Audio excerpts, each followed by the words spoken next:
All right, y'all, welcome back to the show. It's Anti-War Radio. I'm Scott Horton, and I'm happy to welcome Flynt Leverett back to the show.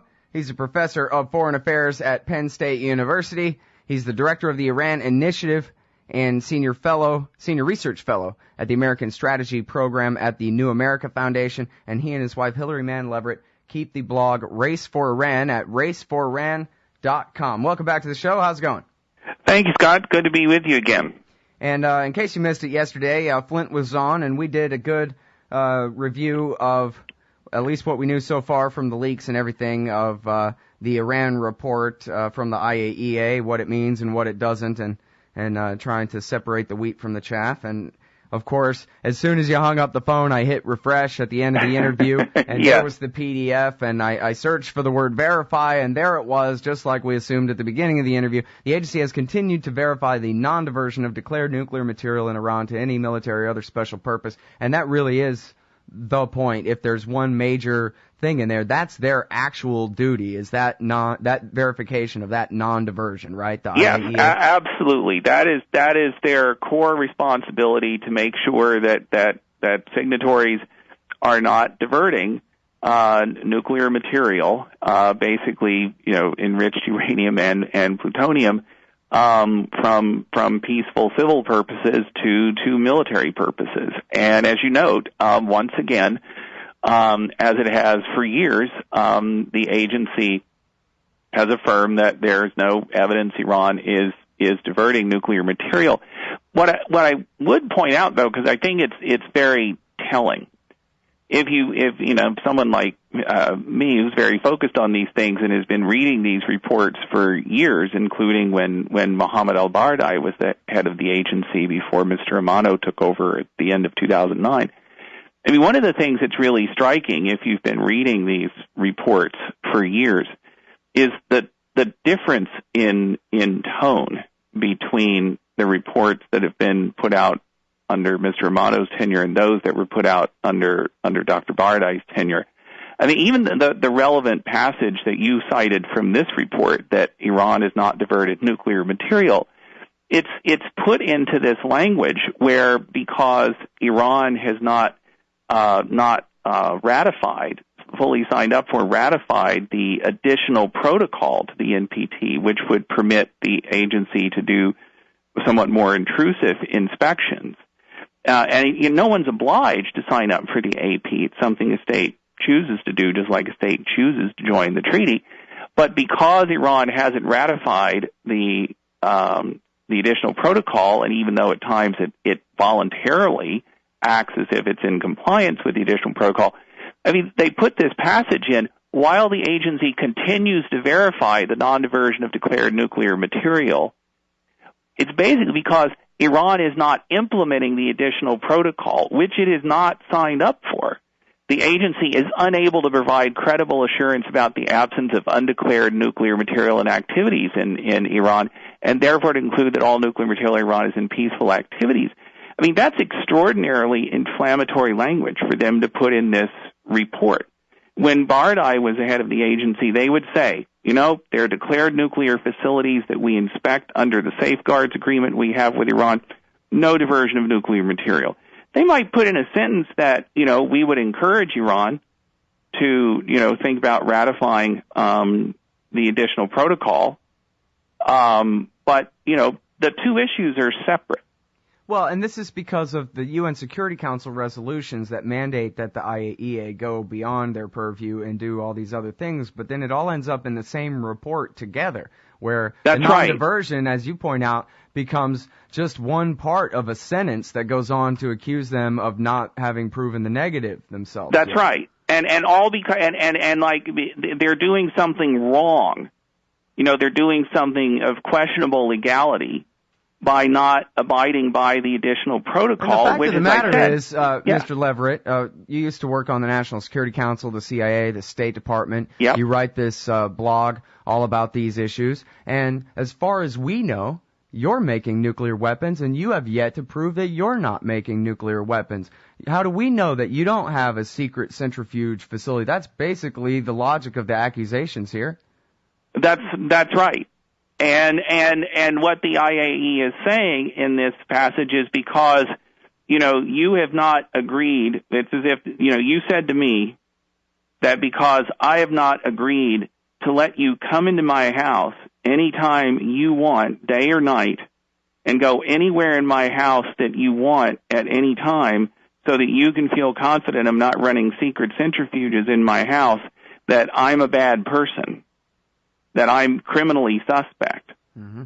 Well, now, that's essentially what this passage is saying. Mm-hmm. Now, listen, in the broad theme of things, the narrative and the story on TV and the way all those things work out, everyone agrees that Iran is a terrible nuclear threat, and you really are standing almost alone in opposition to that narrative. And so the question does come up in people's minds what your motivation is, and whether you're just a useful, willing or unwilling dupe of the Iranians, whether you're a Republican or a Democrat, and all of these questions come up. So what relationship have you ever had with the government of Iran? Could you tell us briefly? Well, I mean, none whatsoever. In the course of my work, I've certainly talked to, a number of Iranian government officials.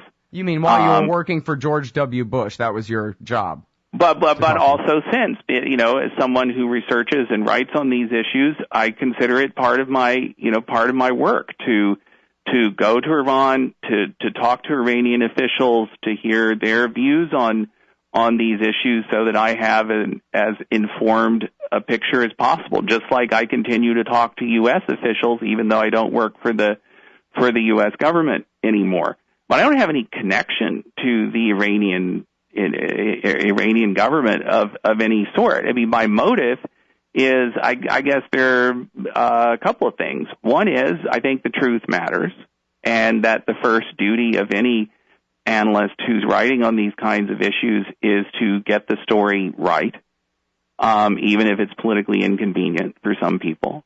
I have a motive in that I saw, while I was in government in the run-up to the invasion of Iraq, I saw a massive failure on the part of all kinds of institutions that we're supposed to be able to rely on to ask hard questions of an administration that is preparing to take the nation to war.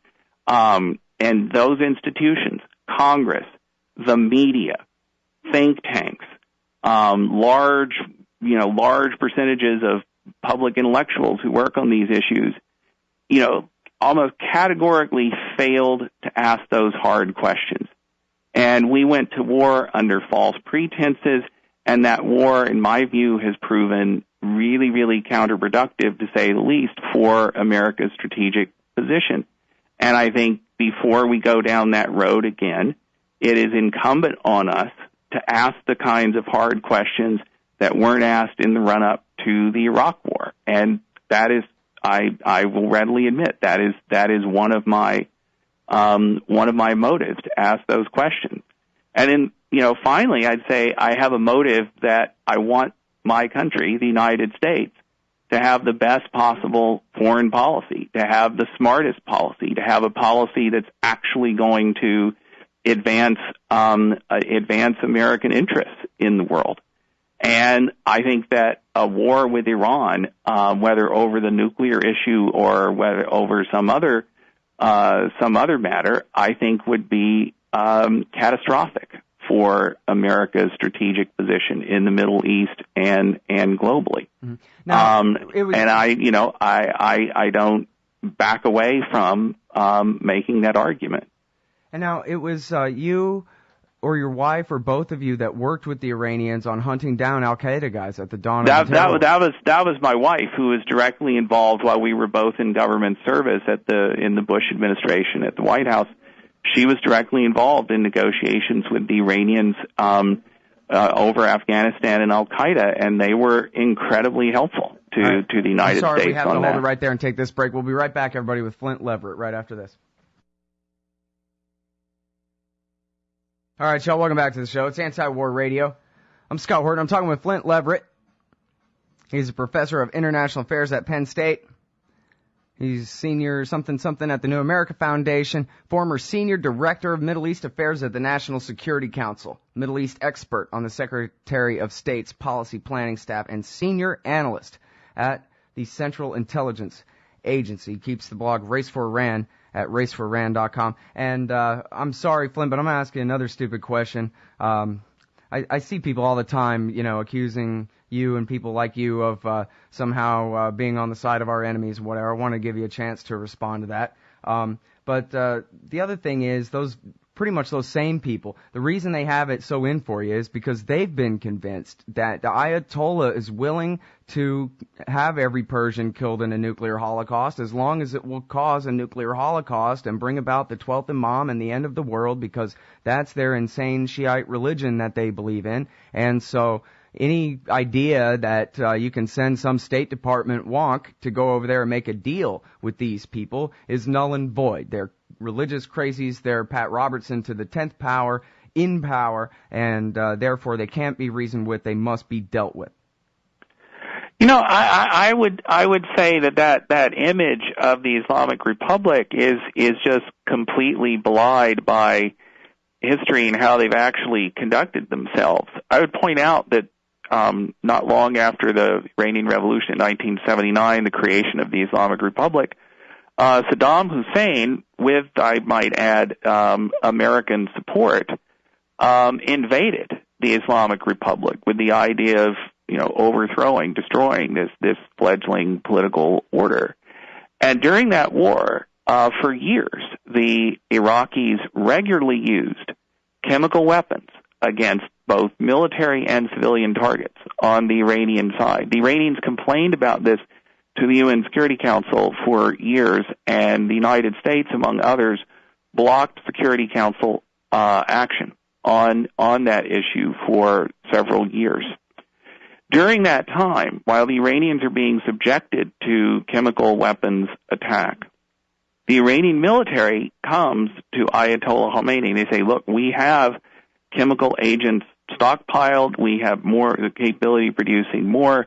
We need to weaponize this so that we can respond in kind to these Iraqi attacks. And Ayatollah Khomeini absolutely forbade that, because he said this was a violation of Islam. It was a violation of religion and morality for Iran to use weapons of mass destruction like chemical weapons. And here you had Iran for several years being regularly victimized by chemical weapons attacks. More than 100,000 Iranians died in those attacks. And, and the Islamic Republic, on religious and moral grounds, said, no, we are not going to respond in kind, even though we would have the capability of doing so. Now, you could say people change, things change, but I find that a very important historical precedent, that here, this might even be a case where, people who are rightly horrified by the use of chemical weapons, but when a country is being attacked by chemical weapons, if you thought that by using chemical weapons in return you might be able to stop it, I think, a lot of people might not just entirely dismiss that argument out of hand. But Ayatollah Khomeini said, no, this is not in keeping with what we're about, and we're not going to do it. Year 32 of our Cold War with Iran, and they've remained within the Non-Proliferation Treaty this whole time. That's right. You'd think they would have made nukes by now. People don't want to pay any attention to it in the West, but both Khomeini and his successor, Ayatollah Khamenei, the current leader of the Islamic Republic, have said publicly many, many times in very authoritative ways that to, use nuclear weapons, to acquire nuclear weapons, would be a violation of religion. Now, for a political order that legitimates itself in explicitly Islamic terms, I think, for Ayatollah Khamenei to just wake up tomorrow and have the idea, we should go ahead and produce nuclear weapons, he's got to explain to his followers, to his people, to people throughout the Shia world, to people throughout the Muslim world, why all these things that he and Khomeini have said for years about nuclear weapons being haram, being forbidden by God, why all of a sudden just, okay, never mind about that. Well, and can you address the thing about the radical Shiism and the apocalyptic nature of the 12th Imam prophecy and all that, and how much role, if any, that has to actually play in Iranian politics?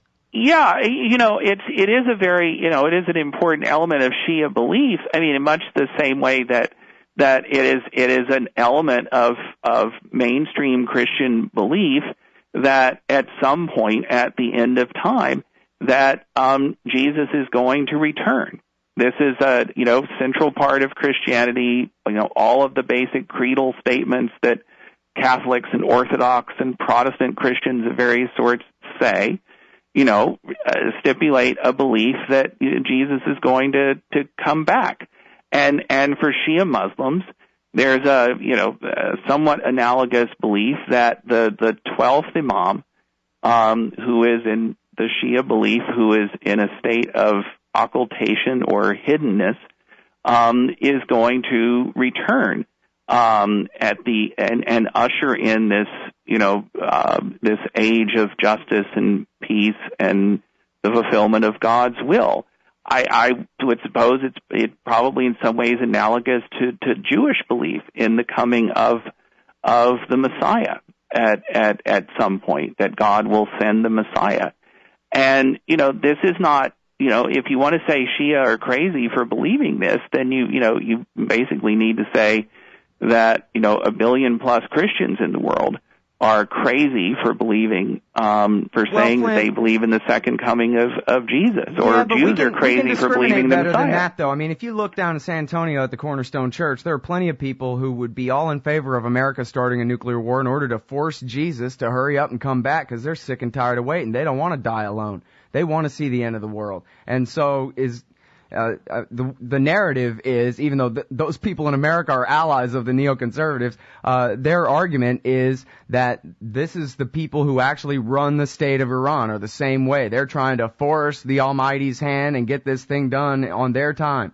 But look, I think it's a mainstream Christian belief is that people really can't determine when Jesus is going to return. And I think mainstream belief among Shia Muslims is that, you can't, through human action, determine when the Mahdi is going to return. It's going to be, God will determine when that happens. Well, but what about at the highest levels of the Iranian government? Are they there's absolutely there's no reason, there's no evidence, there's no hint of any suggestion in anything that Ayatollah Khamenei has ever said that, he believes that by, acting in this way that he has already said is haram, is forbidden by God, as a violation of Islam, that by doing this you're somehow going to hasten the Mahdi's return.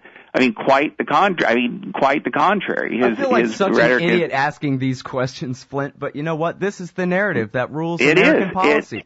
It is. And this is what, goes back to a point I made earlier, that I think the truth matters. People say all kinds of outrageous things about Iran and Iranians and Shia Islam and what this supposedly means for American foreign policy. And I think just looking at facts, looking at on-the-ground reality, looking at what important Iranians like Ayatollah Khamenei have actually said, looking at what the Islamic Republic has actually done on these issues is really important. Indeed. All right, now, I'm sorry, can I ask you to do one more segment after the break? Sure. Okay, great. I know you must be very busy, but I really do want to get back to the substance of this report and the recent accusations. In the little bit of time left, I'll go ahead and point out, I think Justin Raimondo does a very good job today at antiwar.com/Justin in pointing out that virtually all of the different accusations about Iran's nuclear program in this latest IAEA report are built around words like may have and could have been and we heard one time from the Israelis and funny things like that rather than any real evidence provided. I wondered, I guess, if you can just give me a quick yes-no as the bumper music's playing here, whether that was your impression pretty much, is that this is the same old, same old? Yes, absolutely. All right. Well, we'll get into the nitty-gritty here on the other side of this break with Flynt Leverett. He sits on the National Security Council, top policy analyst at the State Department, senior analyst at the CIA. He writes for raceforrand.com, and he teaches at Penn State. We'll be right back after this. Finally. All right. Break's over. Show's on. Anti-War Radio.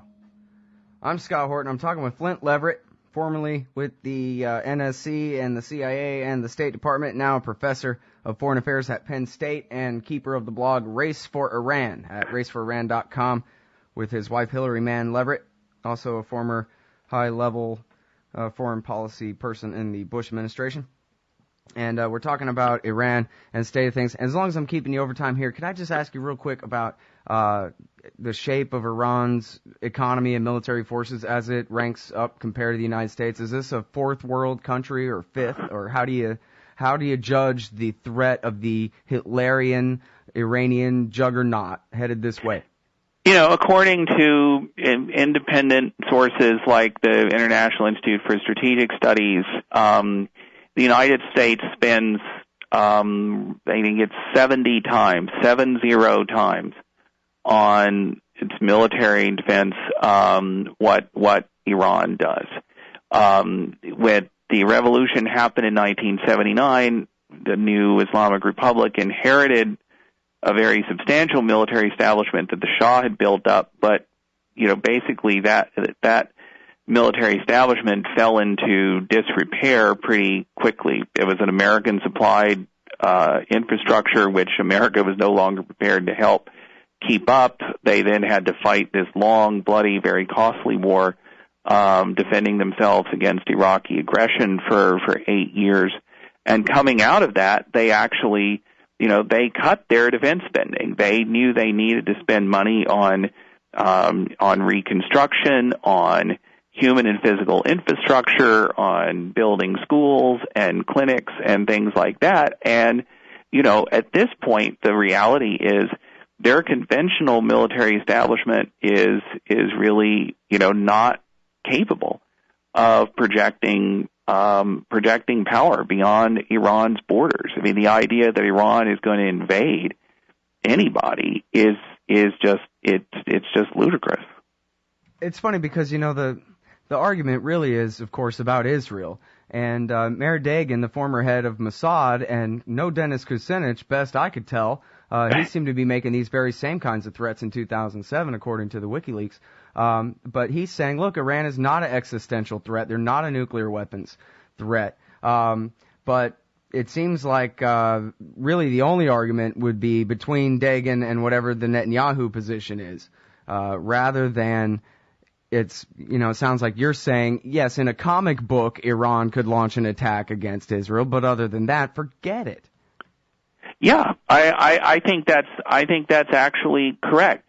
You know, if you actually talk to Israeli national security professionals or Israeli politicians who focus on national security issues, they will tell you that they understand that, you know, when they say Iran is an existential threat, they don't mean that, you know, some, you know, crazy guy who wants to, you know, hasten the return of the Mahdi is going to nuke Israel and turn Iran into history's first suicide nation. You know, you don't have to believe me. Just, I mean, read things that Jeffrey Goldberg has written on this, where he has Netanyahu and others telling him that they understand that Iran is not going to do that. You know, when these guys talk about Iran as an existential threat to Israel, they talk about it, well, you know, if Iran has some nuclear capability, maybe, you know, young Jews in Europe or America who might otherwise think about making aliyah to Israel will think twice about it. Or maybe young Israelis who have the possibility to go abroad and make their lives there, they may not be as interested in staying in Israel. It is not about, you know, they really think that Iran is going to attack Israel with a with a nuclear weapon. It is not an existential threat in the way that I think most people actually understand that phrase. Okay. Now, back again, if we can get to the IAEA report and all the maybes and we heard somewheres aside, the headlines, the bullet points are they're working on implosion systems, they're working on warheads and delivery systems, delivery vehicles for those warheads, etc., like that. Are you worried?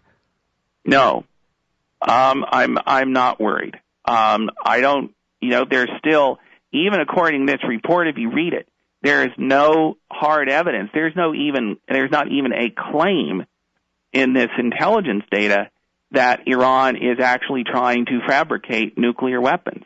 They don't have weapons-grade fissile material. The IAEA tells us that. They do not have the core material that you need to make a bomb. And there's no evidence, no claim that they're actually trying to fabricate a bomb. The claims that are in this report are that they're doing research. They're doing experiments, maybe, on some of the engineering problems that they would need to have mastered if at some point in the future, after they somehow got weapons-grade fissile material, they decided that they wanted to build a nuclear bomb. It's basically a kind of advanced nuclear physics and engineering curriculum that people are getting exercised about. Yeah, I read in McClatchy newspapers this morning that the IAEA feels that this could be a problem. And I thought, I cannot believe that word is in this article anywhere. Feels? What are they talking about? That is, we let politicians, we let government agencies, we let journalistic outlets get away with a level of discourse about Iran that we would not accept on most other subjects of importance. Mm-hmm. And, that really needs to change because it's that kind of intellectual sloppiness, intellectual laziness, just giving in and going with the flow that got America into its misguided invasion of Iraq. Mm-hmm. And if we don't want to go down that road again, we really need to get smarter in the way that we talk and think about Iran. Uh-huh. Well, now, I don't know if you are a regular reader. I'm not anymore. It looks like I should be, of the blog Moon of Alabama, where barflies get together. They were the first on this, I believe, and Gareth Porter's working on a story on it right now, I know. And that's about this so-called former Soviet weapons scientist who helped the Iranians with their implosion system, actually is an expert in nanodiamonds, not nuclear weapons at all. Yeah, and there's also I've seen some indications that the former Soviet nuclear scientist who was involved, supposedly, that he even came to the United States and gave lectures on the same kinds of subjects that he was supposedly helping the Iranians with. Mm-hmm. And you say in your article today that all this stuff is the very same stuff that ElBaradei disregarded. This is not that there's been this new investigation that has uncovered all this new evidence. This is the same junk that people were trying to push into the IAEA's intelligence stream for years now that ElBaradei would not go along with. And now this new guy, Amano, has just compiled it all together like the Office of Special Plans for us. And given it his imprimatur. Given it the credibility of the agency that Baradei worked so hard to build up. I mean, remember, Baradei is the guy who in every one of these Western intelligence agencies that's saying that now Iran's working on nuclear weapons, they're the same ones who said that Iraq had reconstituted its nuclear weapons program in 2002. And Baradei was the one guy of prominence who said, I'm sorry, I don't see any evidence of that. Right. Well, and Baradei was absolutely right about that. And Baradei would not put that evidence, quote unquote, out on an IAEA report because he had no way to verify it. There was no corroboration for it, and he could not vouch for the provenance or the integrity of the sources of the information. And he was not going to do that.